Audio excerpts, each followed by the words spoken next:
All right, what's going on, guys? This is your boy, Lasada Pippen, aka LP. Hey, I am inside of the California Theater where I'm about to do the keynote for about 800 people tonight.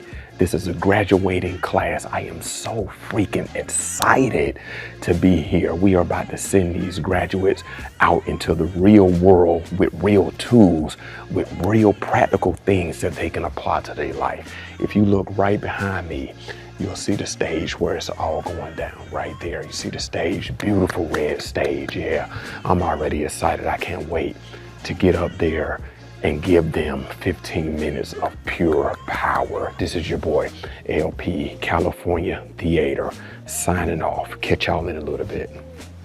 If y'all hear me, say yes. Yes. All right, awesome. I feel good. Do y'all feel good? Yes. You don't sound like you feel good. If you feel amazing, shout yes. Yes. Awesome, awesome, awesome. Y'all look good. Y'all smell good. All of that good stuff, you know. When I walked up here, I was looking out at all of you beautiful, wonderful graduates, and I said, look at all these champions and all of these winners. Here's what I want you to do real quick before I jump into what I'm going to talk about. I want you to kind of shimmy in your seat just a little bit, okay? I want you to kind of sit down real good, and I kind of want you to kind of really get into the seat, all right? I kind of want you to start dancing in your seat just a little bit. I want to make sure that your butt cheeks feel really good in that chair, okay? Now make sure you're doing that, all right? I want to see everybody just squishing in your seat. Go ahead and squish. Yep, go ahead and squish. Yep. Make sure your butt cheeks are really getting in there, okay? All right. Okay, awesome. The reason why I had you do that is because for most of you, this is going to be your last time sitting in that chair for this reason on this day. Now, just because it is the last time, this is the best way that I can put it for you. I love reading books, right? I am a book nerd. I read about 15 books a year, right? And so just like a book, just because the chapter has ended, the story is not over. The story is not over. And so I was doing a little word study, right? And I was looking up, what does the word graduation actually means? And I found out that graduation actually means, from its etymology origin, that it actually means to step. And so what I want to talk to you today about is about stepping forward, stepping up, and stepping into, all right? So on the count of three, I want everybody to shout out the word step, okay? Here we go, 1, 2, 3. Awesome. All right. So I was having this moment one time in my life, and this particular moment was when I was sitting in your position. And I need permission from you really quick, if it's okay if I tell you a few secrets. If I can tell you a few secrets, just nod your head and say yes, okay? All right, okay, awesome. Nobody said yes, so, but I'm gonna tell the secrets anyway, okay? I remember when I graduated high school. I graduated high school with a 1.967 GPA. Now we're gonna round that up to a 2.0 because it sounds a little bit better. But I remember I was graduating high school with that 1.967 GPA, and I remember the feeling that I had when I was sitting in that chair. I only had this one feeling of being terrified. I was totally scared. I felt like a total failure. I come from parents who barely graduated high school. I come from parents who moved from Alabama to Georgia when they were 19 years old. I come from parents who barely made $40,000 a year on a combined salary. I come from parents and siblings to where my older brother, he barely graduated high school, and my middle brother decided to drop out of high school. And I was the last person in the family that could potentially give the family a little bit of hope. And I remember standing in the middle of Burger King one day, which was my first job. I was making $6.75 an hour. And I thought it was really cool because I could buy Jordans and jerseys, and I thought that was the end of the world. But I remember my parents, they showed up at my job one day. And by the way, I hated when my parents showed up at my job, but they did it anyway. And so my parents, they show up at my job one day, and they show up with this person who don't look like us, don't talk like us, don't sound like us. And in my mind, I'm thinking, who is this person that my parents are bringing to the job? And I'm like, that person is not from the hood. Because I grew up in the hood. I grew up to where your parents, they would send you to your neighbor's house and they would ask you to knock on the door and ask for a cup of milk. I grew up to where your parents would send you down the street and around the corner and they'll say, hey, go down there and get a couple tablespoons of sugar. And so I remember when my parents showed up in there, graduated from high school, 1.9, 67 GPA, no plans, no goals, no dreams, no ideas. And I remember that person walked in, they motioned me to come to the front. I ran from the back and I walked up there smelling like Burger King hamburgers and French fry grease. And when I got up there, the guy asked me one simple question because I found out that it was a college recruiter that my parents had brought to the job. My parents had brought an opportunity to me that I wasn't pursuing for myself. They brought this moment to me that I had no plans of pursuing. And so he asked me one simple question. He said, young man, do you want to go to college? Just give me a yes or no. And I'm standing there looking at my parents. They're smiling from ear to ear. And I'm looking at the recruiter, looking at my parents. And I'm thinking in my mind, 1.967 GPA, I'm not built for college. I don't think I'll survive. I don't know if I'll make it. And then I look at the recruiter and I finally says, yeah, sure, I'll go. And time I said yes, he left the room. And I was wondering, why did he leave so fast after I said yes? And I was wondering, I was like, what did I just commit to? I said, I have no idea what I'm going to study when I get to college. I have no idea what I want to pursue. So I asked myself this question, and I don't encourage anybody to ask themselves this question, but I asked myself, what makes a lot of money and what's going to be around for a long time? And that's how I came up with the idea, I'm going to study computer engineering. Yes, right? But I saw the guy about 3 months later, after he had left me standing there with my parents who were super excited. And I saw that guy, I said, hey, why did you leave so fast after I said yes? And he said, because people like you, LP, if I stand there and give them 3 to 5 minutes, usually they'll change their mind. And I said, you know what? You're right, I would have. You're right, I would have. But nonetheless, I went to Mercer University, an hour and a half away from the house. The first time me ever seeing a college campus. The first time I ever stepped foot on a college campus. The first time I ever saw a dorm room. The first time I ever saw so many students on a campus. I went to Mercer University, and my first year, I flat out failed. And I had one plan after my first year there. I said, I am going to devise a plan that when I go home this summer, I'm going to tell my parents I am no longer coming back to Mercer University.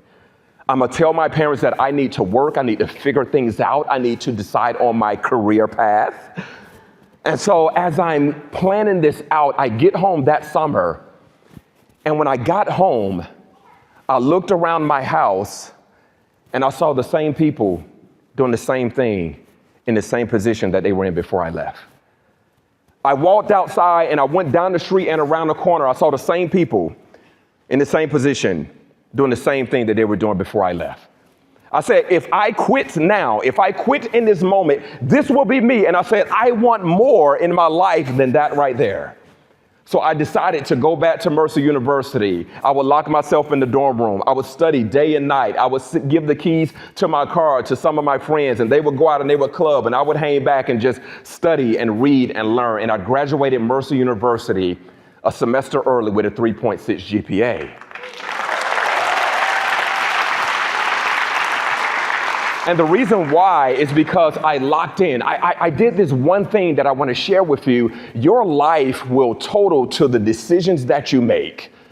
That's what the total of your life will be. So I want to give you some more word nerd on what that word actually means. What does decision mean? The word incision means that you cut into. Excision means that you cut out. But the word decision means that you cut off.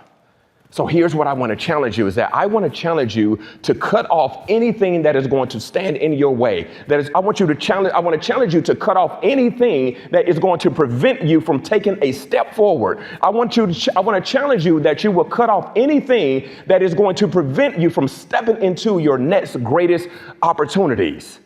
That's the decision that you have to make right now in this moment. What I realized is that when I was standing there in the middle of Burger King that day thinking that I was a failure, this is what I realized. I realized that just because you fail, it doesn't make you a failure.